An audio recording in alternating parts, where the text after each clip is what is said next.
We will start by remembering that the goal of these practices is to contribute to building a thriving community. This thriving community has the features of being inclusive, safe, productive, long-lived, and supportive of the well-being of all team members. Individual practices like humility help to form character, which shapes and facilitates one's participation in the community. Community practices that are engaged together, like study, help to build thriving community as well as you work and learn together. Let's unpack the practice of study, because it may be different than what you think about when you think about studying for a course. Consider the following quote.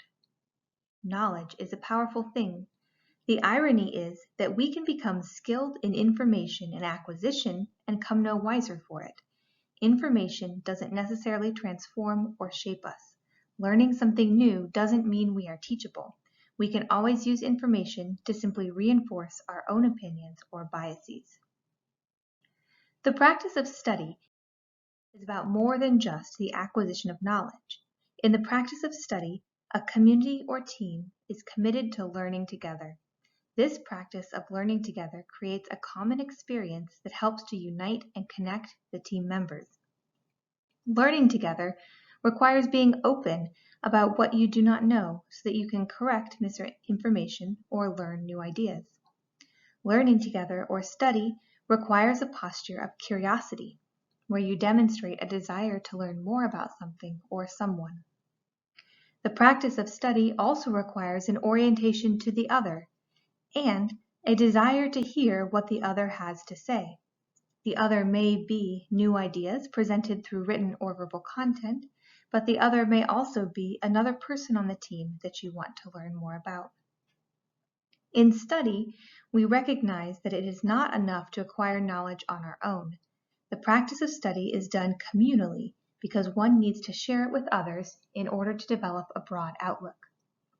Studying together requires of you that you curb your need to demonstrate what you know, asking questions that lead to deeper awareness, listen more, talk less, and refrain from making snap judgments, but instead be willing to take a second look and try to understand something from another perspective better.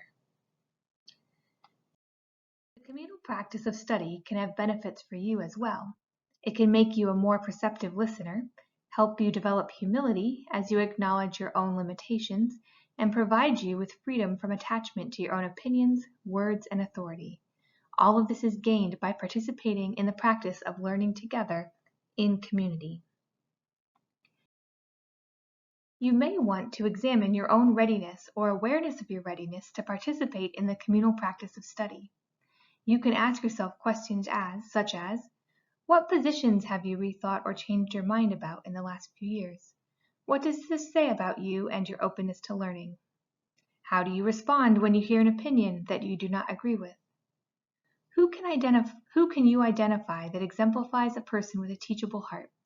What is one thing you could do to be more like them?